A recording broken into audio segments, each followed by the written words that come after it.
जय हिंद, वंदे मातरम दोस्तों। तो आज हम नया चैप्टर और नया मनोवैज्ञानिक के साथ आए हैं जिनका नाम है कुर्ट लेविन साहब।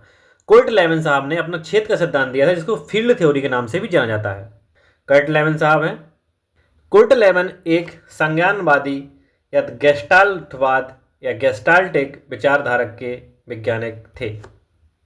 शुरुआत में कोहलर और कोल्फा और मैक्स वर्दिमन के साथ मिलकर इनने काम किया है और बाद में गतिशील मनोवैज्ञानिक या डायनामिक साइकोलॉजी से जुड़ गए थे, गतिशील मनोवैज्ञानिक कहलाने लगे थे। इनके प्रमुख सिद्धांत लेविन को मुख्य रूप से उनके अधिगम के क्षेत्र और समूह गतिशीलता सिद्धांत के लिए जाना जाता है। लेविन साहब को उनके छेद सिद्धांत और एक गतिशील सिद्धांत जो समूह गतिशील सिद्धांत दिया था उनके लिए इनको जाना जाता है। उनका मानना था कि अधिगम व्यक्ति और उनके वातावरण का ही एक परिणाम होता है। इसका इन्होंने एक फॉर्मूला भी दिया था, सूत्र है जो फॉर्मूला है अधिगम बराबर व्यक्ति गुणे वातावरण। इसको अपन ये मान लेते हैं, ये एक फॉर्मूला दिया था इन्होंने। देखिए संघर्ष के जो प्रकार हैं, लेविन ने व्यक्ति और वातावरण के बीच 4 प्रकार के संघर्ष बताए हैं। 4 प्रकार के संघर्ष बताए हुए हैं इन्होंने। जैसे ये है ग्राह अप्रोच कॉन्फ्लिक्ट। यह है 2 सकारात्मक लक्ष्यों में से एक को चुनना। अगर अपने पास 2 सकारात्मक लक्ष्य, 2 पॉजिटिव लक्ष्य हैं तो उनमें से किसी एक को चुनना। जैसे उदाहरण होता है कि हम किसी दुकान पर जाकर कई वस्तुएं पसंद आ जाती हैं। हमें दुकान जैसे हम जाते हैं तो हम लोग को 2-3 चीजें ऐसे पसंद आ जाती हैं, लेकिन किसी एक को ही खरीदने के लिए हमारे पैसे पर्याप्त होते हैं। चुनना हमको सिर्फ एक ही होता है। तो ये इसमें जाता है ग्राह अप्रोच कॉन्फ्लिक्ट। और जो परिहार होता है, ये परिहार है, अवॉइडेंस कॉन्फ्लिक्ट है। इसमें 2 नकारात्मक विकल्पों को, 2 नकारात्मक विकल्पों में से किसी एक को चुनना अनिवार्य हो जाता है। क्या बस 2 नकारात्मक मतलब मन अपना दोनों में से किसी का नहीं है और फिर भी एक को चुनना है। जैसे हमने 2 चीजें देखी हैं, जैसे मोबाइल लेने किसी शॉप पर गए हैं और हमको दोनों में से कोई मोबाइल पसंद नहीं आ रहा है, लेकिन हमको एक ना एक मोबाइल खरीदना पड़ेगा। तो यहां पर आता है परिहार, ठीक है। इसको छोड़ना संघर्ष भी कह देते हैं। और जो ग्राह था उसको पाना संघर्ष भी अपन कह सकते हैं दूसरे नाम में, ठीक है। और अगला है, यह है ग्राह परिहार अप्रोच और अवॉइडेंस कॉन्फ्लिक्ट रहता है। एक ही विकल्प के प्रति आकर्षण और विकर्षण। जैसे हो जाता है, जैसे व्यक्ति हवाई जहाज का पायलट तो बनना चाहता है, उदाहरण है पायलट बनना चाहता है लेकिन विमान उड़ाना नहीं चाहता। व्यक्ति हवाई जहाज का पायलट तो बनना चाहता है लेकिन विमान उड़ाना नहीं चाहता। अगला बहुग्राह परिहार मल्टीपल अप्रोच अवॉइडेंस कॉन्फ्लिक्ट। इनमें है कई विकल्प हैं जहां हमें लाभ और हानि दोनों हो सकती है।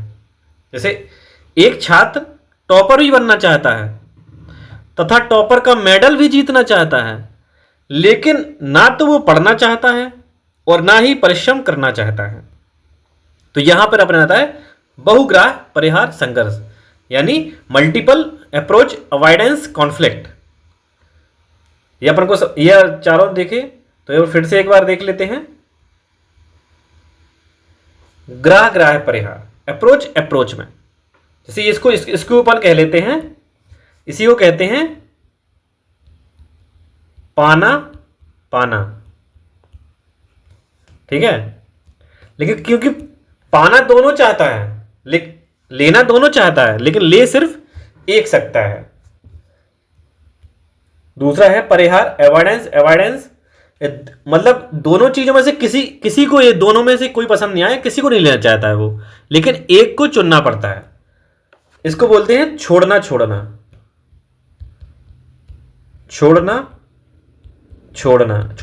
बोलते हैं? क्योंकि दोनों ही पसंद नहीं आ रहे हैं, लेकिन चुनना एक को पड़ेगा अपन को। ग्राह परिहार एक ही विकल्प के प्रति आकर्षण, लेकिन विकर्षण भी उसमें जाता है। जैसे हवाई जहाज उड़ाना चाहता है लेकिन मतलब पायलट बनना चाहता है लेकिन उड़ाना नहीं चाहता है हवाई जहाज को। और चौथा आ जाता है बहुप्राय, मल्टीपल। मल्टीपल जिले कई चीज़ें हो रही हैं कि टॉपर भी बनना चाहता है, मेडल भी बनना चाहता है, लेकिन ना तो वो पढ़ना चाहता है ना ही परिश्रम करना चाहता है। ठीक है, ये चारों चीज़ें समझिए। इन्हीं कुछ शब्दावली हैं। जीवन क्षेत्र, जो एक जीवन क्षेत्र है, व्यक्ति के अंदर के क्षेत्र को ही जीवन क्षेत्र कहा जाता है। जो व्यक्ति के पहुंच के अंदर का क्षेत्र होता है उसको जीवन क्षेत्र कहा जाता है। विदेशी सामान, व्यक्ति के पहुंच के बाहर का क्षेत्र, जहां व्यक्ति पहुंच नहीं पाता है तो विदेशी हो गया, विदेश में आदमी नहीं पहुंच पाते हैं भाई। कर्षण है, कार्य होना या ना होने की शक्ति, पॉजिटिव या नेगेटिव। सदिश, लक्ष्य की दिशा में प्रयास। सदिश मतलब दिशा के साथ, दिशा के साथ या दिशा की तरफ, सदिश। बाधा, लक्ष्य प्राप्ति के मार्ग में आने वाली रुकावट। गतिशीलता, बाधा पार कर लक्ष्य की ओर बढ़ना, मतलब लगातार कंटिन्यू गति चल रही है।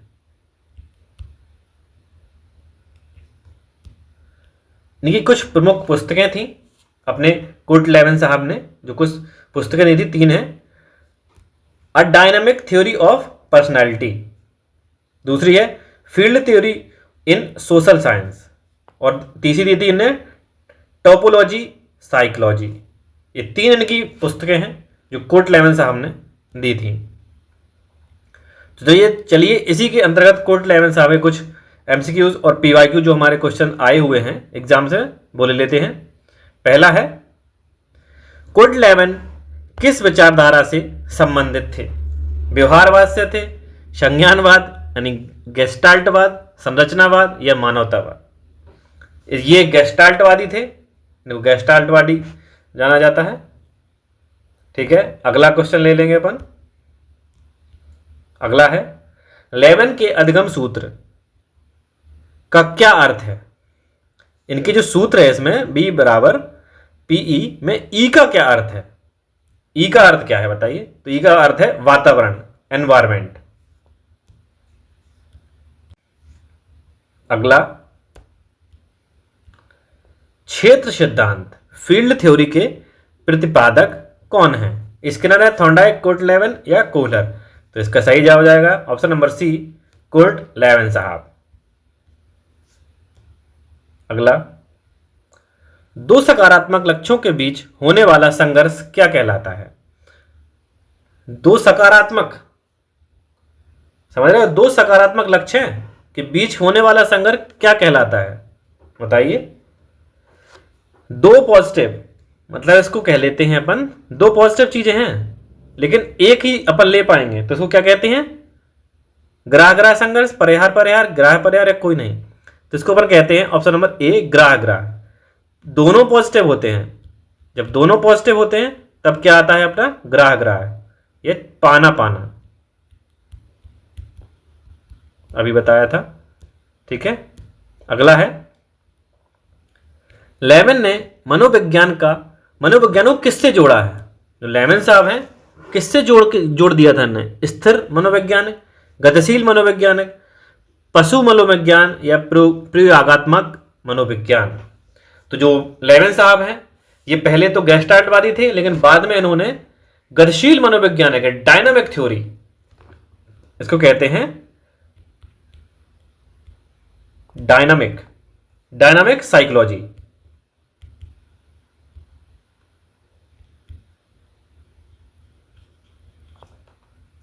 डायनामिक साइकोलॉजी की तरफ मुड़ गए थे, ये हो जाए गतिशील मनोविज्ञान। अगला, जीवन क्षेत्र, लाइफ स्पेस का प्रयोग किसने दिया? पियाजे, कुर्टलेवन साहब हैं, वाइगोत्स्की या ब्रूनर? तो सही जवाब हो जाएगा ऑप्शन नंबर B, लेवन साहब अपने। लक्ष्य प्राप्ति के दौरान आने वाली रुकावटों को लेवन ने क्या कहा? क्या कहा लेवन साहब ने? सदिश, कर्षण, बाधा या गतिशील? लक्ष्य प्राप्ति के साथ जो बाधाएं आती हैं, मतलब रुकावटें आती हैं, बाधाएं, तो उनको क्या कहा है? तो उनको बाधा ही कहा है भाई। ठीक है, अगला है, कुर्ट लेविन कहाँ के मनोवैज्ञानिक थे? ये कहाँ के निवासी थे बताइए? जर्मनी, अमेरिका, रूसी वैज्ञानिक थे, भारतीय थे या ब्रिटिश थे? बताइए। सही जवाब है ऑप्शन नंबर ए। अगला,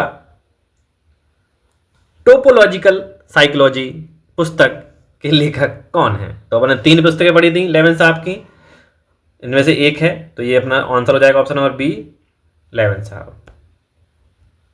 अगला, जब व्यक्ति 2 बुराइयों में से एक को चुनने के लिए मजबूर हो तब वह क्या है? ग्राह ग्राह है, परिहार परिहार है, बहुग्राह है या कर्षण है? 2 नेगेटिव चीजें हैं अपने पास, 2 नेगेटिव हैं, दोनों पसंद नहीं है। ठीक है, अपन को दोनों पसंद नहीं है, तो बताओ, और किसी एक को चुनना है, चुनने के लिए एक को मजबूर है, तो ये कौन सा आ जाएगा? तो ये अपना सही जवाब हो जाता है परिहार परिहार, ऑप्शन नंबर बी सही जवाब। इसको बोलते हैं अवॉइडेंस अवॉइडेंस कॉन्फ्लिक्ट। अगला, कर्ट लेविन साहब कहाँ के मनोवैज्ञानिक थे? तो ये ऊपर क्वेश्चन और पढ़ भी चुके हैं, ये अपने हैं जर्मनी के मनोवैज्ञानिक थे। ओ शायद ये इसमें ये किसी के अपने साथ कुछ ये भी तो लिखा था,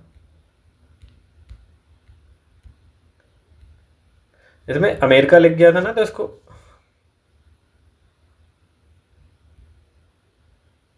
अमेरिकी नहीं थी ये। ठीक है, आगे बढ़ते हैं। लेविन के अधिगम का कौन सा सिद्धांत दिया था? अधिगम का कौन सा सिद्धांत दिया था लेविन साहब ने? प्रयास एवं तृप्ति या क्रिया प्रसूत का, क्षेत्र सिद्धांत या शास्त्रीय अनुबंधन? तो सही जवाब है ऑप्शन नंबर सी, इन्हें दिया था क्षेत्र सिद्धांत या फील्ड थ्योरी। अगला, लाइफ स्पेस ये जीवन क्षेत्र की अवधारणा किसने दी? तो ये अपने लेविन साहब, ऑप्शन नंबर बी सही जवाब। लेविन के अनुसार व्यवहार किसका प्रतिफल है?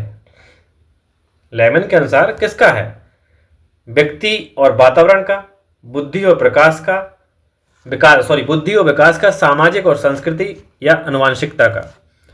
तो लेविन साहब ने एक फॉर्मूला दिया था, फॉर्मूला क्या था? बी बिहेवियर है जो, ये हो जाता है P इंटू ए बिहेवियर बराबर P से पर्सन और E से एनवायरमेंट। तो ये फॉर्मूला दिया था, तो सही जवाब हो जाएगा ऑप्शन नंबर ए। अगला है, कर्ट लेविन किस संप्रदाय से प्रभावित थे? व्यवहारवाद, गेस्टाल्टवाद, संरचनावाद या प्रकारवाद? तो ये गेस्टाल्टवादी थे, तो इसका ऑप्शन नंबर बी सही जवाब हो जाएगा। अगला है, टोपोलॉजी शब्द का प्रयोग अधिगम में किसने दिया? तो ये अपने लेविन साहब ने दिया। अगला, लेविन के अनुसार अधिगम का मुख्य उद्देश्य क्या है? व्यवहार में परिवर्तन, संज्ञान का पुनर्गठन, रटना या केवल परीक्षा में पास होना? सही जवाब इसका क्या हो जाएगा? संज्ञान का पुनर्गठन। अगला है, वेक्टर और वैलेंस शब्द का प्रयोग किस सिद्धांत में होता है? सामाजिक अधिगम, क्षेत्र सिद्धांत या अंतरराष्ट्रीय का सिद्धांत या मानवतावादी सिद्धांत? सही जवाब है इसका ऑप्शन नंबर बी ही हो जाएगा, क्षेत्र सिद्धांत, फील्ड थ्योरी। अगला है, समूह गतिकी ग्रुप डायनामिक की प्रणेता या प्रणेता कौन है? किसने दिया था? बर्दिमन साहब, कर्ट लेविन या मैस्लो या रोजर्स? सही जवाब लेविन साहब पढ़ रहे हैं, तो option number B Kurt Lewin या कुर्ट लेविन साहब। कर्ट लेविन ने व्यक्ति के मनोवैज्ञानिक वातावरण को कितने भागों में बांटा है? 2, 3, 4 या 5? तो सही जवाब हो जाएगा ऑप्शन नंबर ए, 2 भागों में बांटा है, जिसमें से एक आता है अपना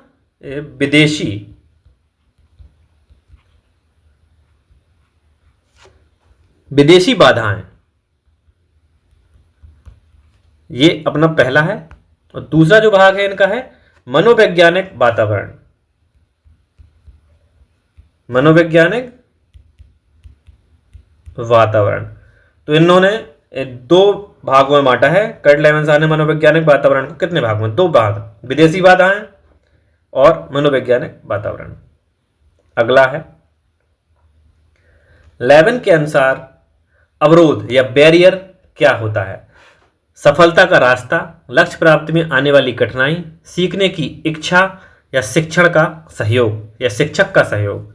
सही जवाब हो जाएगा 21 का, लक्ष्य प्राप्ति में आने वाली कठिनाइयां ही, ये बाधाएं ही, ये बैरियर कठिनाइयों को ही कहते हैं। तो ऑप्शन नंबर बी सही जवाब हो जाएगा।